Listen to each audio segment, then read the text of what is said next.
বা তা সা জিম হা। এই মিথিলা, তুমি আগে পড়া বলো। জি উস্তাদ। আলিফ বা তা সা জিম। আজকে যদি আমার পড়া না হয় হুজুর তো পিঠে শাল বাকলা তুলে দিবিনি। হুজুর হঠাৎ করে আমার পেট ব্যথাচ্ছে, আমার একটু ছুটি দেন। আমার মনে হয় 2 নাম্বার চাপেছে। আরে এসব কি করছিস? গন্ধ করে ফেললো রে। হুজুর ছুটি দিয়ে দেন। এই যা তাড়াতাড়ি যা। আল্লাহ, ওরে আল্লাহ রে।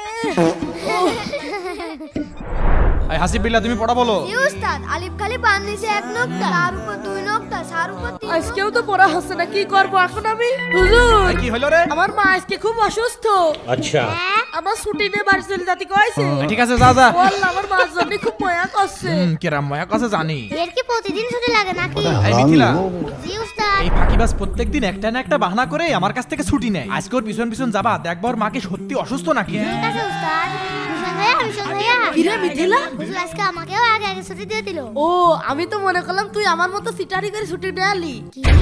তার মানে তুমি প্রত্যেকদিন হুজুর কাছে মিথ্যা কথা বলে ছুটি নাও? আরে মিথ্যা কথা নাকি, এ হলো চালাকি। আমার একদিনও পড়া হয় না, তার জন্য আমি একটু চালাকি করি। আচ্ছা বুঝতে পারছি, চলো। আজকে কি বলেছে ছুটি নেব? হুজুর, কি হলো রে? আজকে তোর দাদা মরে গেছে নাকি? হুজুর আপনি কেমন জানলেন?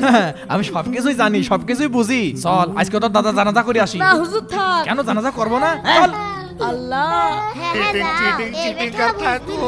আয় আমার সাথে।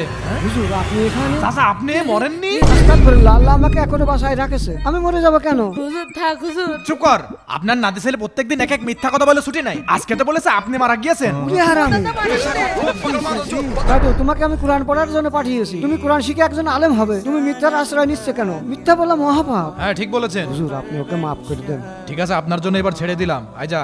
এই চল বাড়ির ভিতর চল। বন্ধুরা, তোমরা যারা সত্য কথা বলো তারা ভিডিওতে লাইক করো। এই ভিডিওতে 20,000 লাইক চাই।